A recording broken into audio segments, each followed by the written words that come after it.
আর এই যে দেখেন একটা হুজুর, সে দাঁড়িয়ে রাখছে, মনে হয় যে সে একটা পাক্কা হুজুর। আসলে কথায় কথায় সে মিথ্যা কথা বলে। সে কোরআন শরীফের ভিতরে গাঞ্জা রাখে। হুজুর পুরা জান্নাতি কনফার্ম, মিস নেই।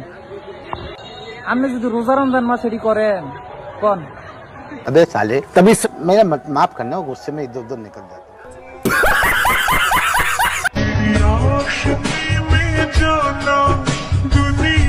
কাশ্মীর নয়, এটা কিন্তু হায়দ্রাবাদ নয়, এটা 14 কোটি মুসলমানের জন্মভূমি। কিনা বলে। হ্যালো এভরিওয়ান, কি অবস্থা সবার? আশা করি আপনারা প্রত্যেকে ভালো এবং সুস্থ রয়েছেন। গাইস, আপনারা প্রত্যেকেই কিন্তু জানেন বর্তমান সময়ে মুসলিমদের রোজা রমজানের মাস চলছে। আর এই মাসে নাকি কোনো মুসলিম এবং কোনো হুজুররা কোনো পাপ কাজ করবে না, কোনো অপবিত্র কাজবাজ করবে না, এটাই তারা দাবি করে। আসুন তাহলে একটু হালকা করে আজকের এই ভিডিওতে তাদের এই রোজা রমজান মাসে করা অপবিত্র কাজগুলো এবং তাদের কথার সাথে কাজের কতটা মিল সেটাও কিন্তু এই ভিডিওতে দেখতে চলেছি। তাই বলবো ভিডিওটি ধৈর্য সহকারে শেষ অবধি দেখুন, কারণ শেষ অবধি দেখলেই কিন্তু ভিডিওর আসল মজা পাবেন।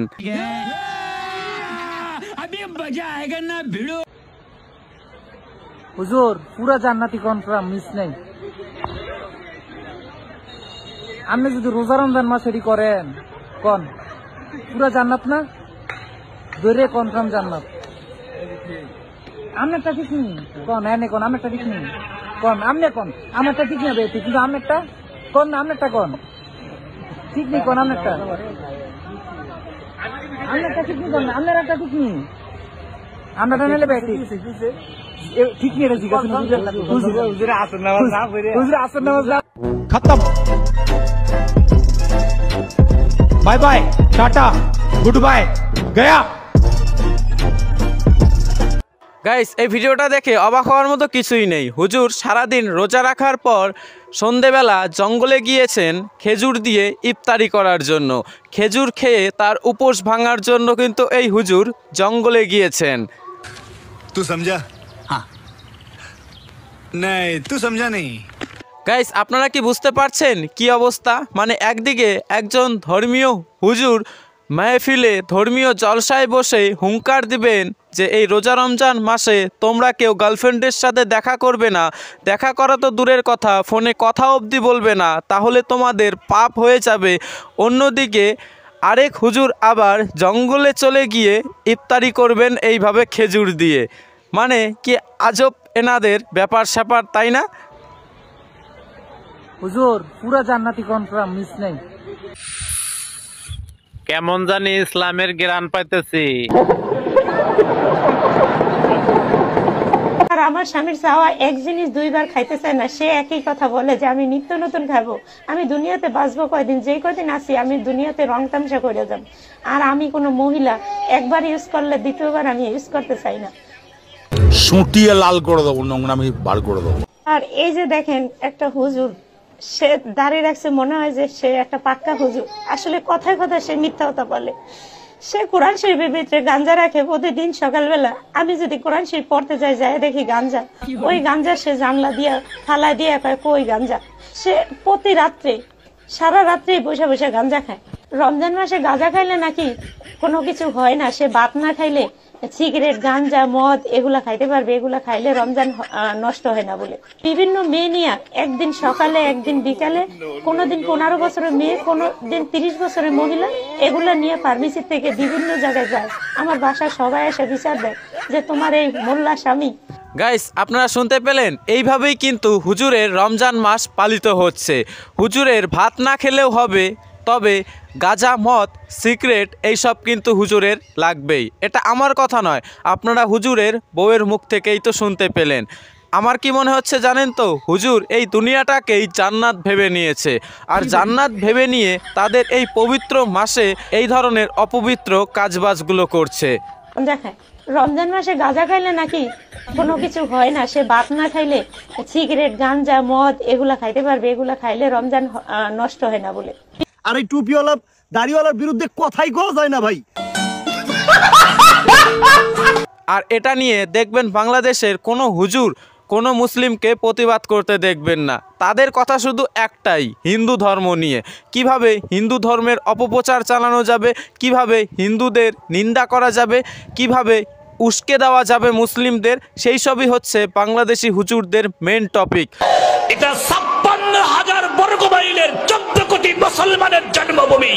এখানে যদি কেউ কোনো সময় গৌর গোবিন্দের ভূমিকা পালন করতে চাও, আমরাও শাহজালালের সন্তানেরা বসে থাকবো না।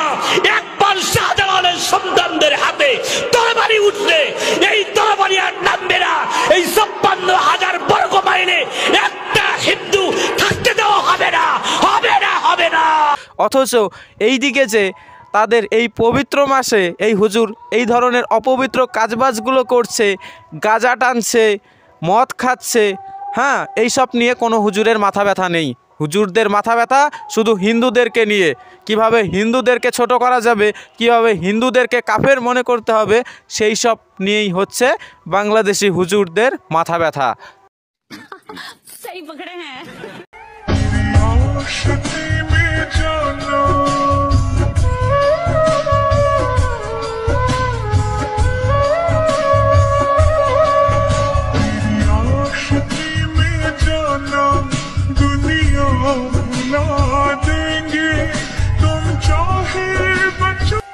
हाय हाय इतना सुकून। গাইস, আমি জানি এই ভিডিওটা দেখার পর অনেকেরই পেছন মাটি ফাটার মতো এইভাবে ফেটে যাচ্ছে, আর ফাটবেই না বা কেন বলুন? কারণ কি, বর্তমানে কিন্তু মুসলিম মেয়েরাও বুঝতে পারছে কোন ধর্মে আসল শান্তি রয়েছে। কারণ কি, আমরা বাকিদের মতো শুধু মুখেই বলি না যে নারীদের সর্বোচ্চ সম্মান আমাদের ধর্ম দেয়, আমরা কাজে করে দেখাই। আমরা নারীদেরকে মা রূপে পুজো করি, আর সেটা বুঝেই কিন্তু বর্তমানে মুসলিম ধর্মাবলম্বী মেয়েরাও সনাতন ধর্মে চলে আসছে, সেটা যে কোনো উপায় হোক না কেন।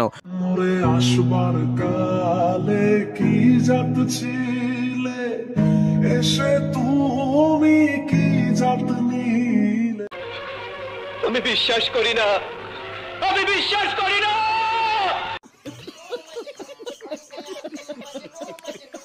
দুধের বাটি খোলা থাকলেই তো বিড়ালে বলবে কে দুধ খাবি খাগা, বিড়ালে মুখ দিয়ে দিলে। এবার খুলে রেখে কেন, ঢেকে রাখ। তো মেয়েদিকে খুলে রাখলি বেটা ছেলেরা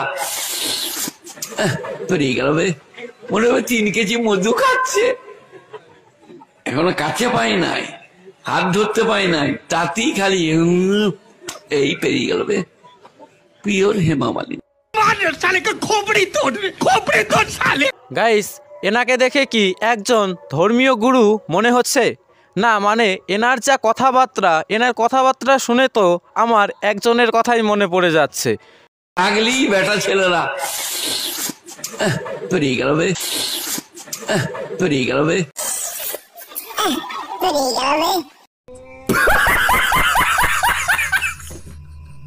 আর এনার এই কথাগুলো শোনার পর এনাকে নিয়ে আমার শুধু একটা কথাই বলতে মন চাইছে। এনার থোতার নিচে দাড়ি, মাথায় পেছানো লুঙ্গি, ইনি ইসলাম ধর্মের বাজাচ্ছে পুঙ্গি।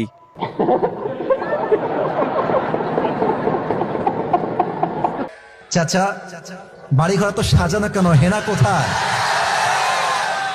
আর চাচা বলবে, বাবা হেনার তো বিয়ে হয়ে গেছে, তুমি বাস খাও, তুমি গাঞ্জা খেয়ে ঘুরে বেড়াও। হেনার তো বিয়ে হয়ে গেছে, তুমি বাস খাও, তুমি গাঞ্জা খেয়ে ঘুরে বেড়াও। গাইস, একটা কথা কি জানেন তো, আমি যখন কমেন্ট বক্সটা খুলি না, তখন বেশিরভাগ লোকেদের শুধু একটা কমেন্টই থাকে যে ইসলাম মানেই নাকি বিনোদন। আর জানেন তো, আজকে এই হুজুরের কথাগুলো না শুনলে আমি সেটা হয়তো কোনোদিনও বিশ্বাস করতে পারতাম না। আমি বলছি না যে ইসলাম মানেই বিনোদন, না, মানে এই হুজুরের যা কথাবার্তা, এই হুজুর তো দেখি বলিউডের নায়কদের কেউ ছাড়িয়ে যাবে। একজন ধার্মিক হুজুরের মুখে হেনার কথা, হেনা তুমি কোথায়, বাড়িঘর এত সাজানো কেন, কি সুন্দর না এই হুজুরের ডায়লগগুলো। এই হুজুরের আজকে হুজুর না হয়ে বলিউডের নায়ক হলে হয়তো খুব ভালো মানাতো। চাচা বলবে, বাবা হেনার তো বিয়ে হয়ে গেছে, তুমি বাস খাও, তুমি গাঞ্জা খেয়ে ঘুরে বেড়াও। আমাদের মতো এত অসভ্য জাতি আমি আর মনে হয় না যে বহির্বিশ্বে এরকম অসভ্য জাতি আছে। তো যাই হোক গাইস, আজকের এই ভিডিওটা এখানেই শেষ করছি। আর আজকের এই ভিডিওটি সম্পর্কে আপনাদের নিজস্ব কি মতামত তা অবশ্যই কিন্তু কমেন্ট করে জানাতে ভুলবেন না। প্রত্যেকে ভালো থাকবেন এবং পারলে আজকের এই ভিডিওটি কিন্তু অতি অবশ্যই শেয়ার করে দেওয়ার চেষ্টা করবেন। ভালো থাকবেন।